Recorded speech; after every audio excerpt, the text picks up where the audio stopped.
संभल में जामा मस्जिद सर्वे के दौरान भड़की हिंसा में आलम नाम के एक युवक को गोली लगी, बुरी तरह से घायल हुआ और इसे लेकर आलम के पिता यामीन ने संभल कोर्ट में याचिका दायर की।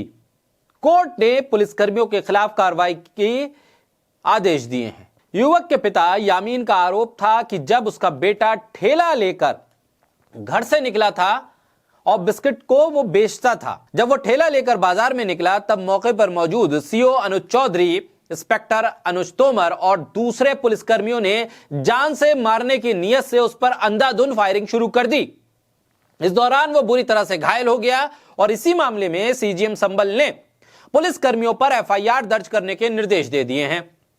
संभल में जब जामा मस्जिद का सर्वे हुआ था, उस दौरान पुलिस की कार्रवाई सवालों के घेरे में थी।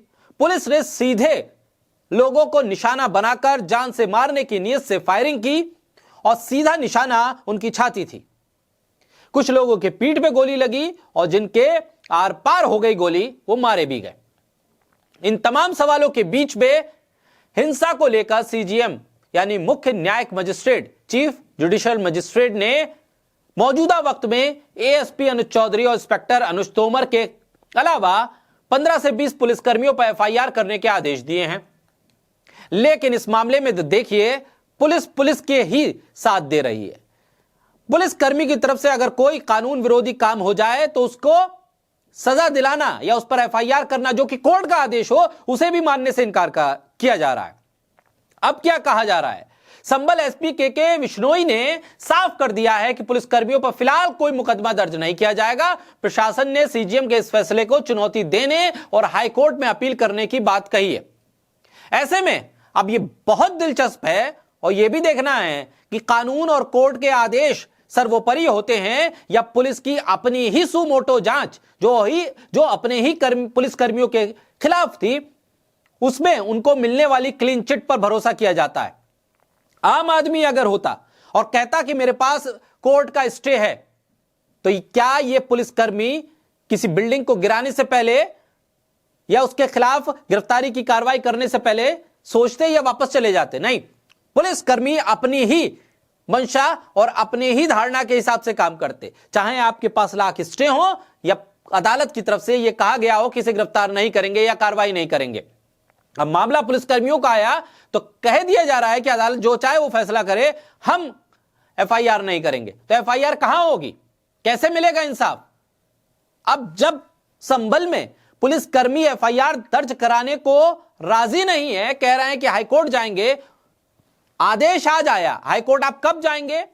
तब तक क्या आप पूरी तरह से इस बात की छूट दे रहे हैं कि आप उस पीड़ित परिवार को धमका सकें, उस पर दबाव बना सके ताकि वो अपनी याचिका वापस ले ले या बयान बदल ले?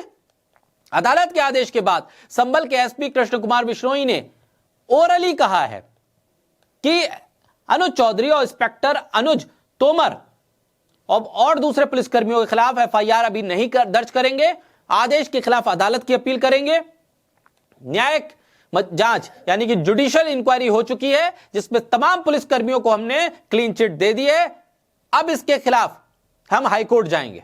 बहरहाल मामला कागजी कार्रवाई में आ गया है, अदालत में नाम आ गया है, अदालत की तरफ से आदेश हो गया है। मामला अब हाईकोर्ट जाएगा, हाईकोर्ट से सुप्रीम कोर्ट जाएगा, क्योंकि स्थिति यह है कि पुलिसकर्मी अपने ही साथियों के खिलाफ एफआईआर करने को राजी नहीं है। अगर हाईकोर्ट भी आदेश दे देगा तो कह देंगे कि अभी हम सुप्रीम कोर्ट जाएंगे, हाईकोर्ट की नहीं सुनेंगे।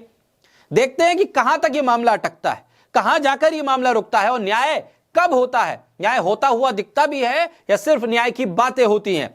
बहरहाल संभल मामले की हर परत के नीचे जो कुछ है वो न्यायिक प्रक्रिया के जरिए ही बाहर आ पाएगा।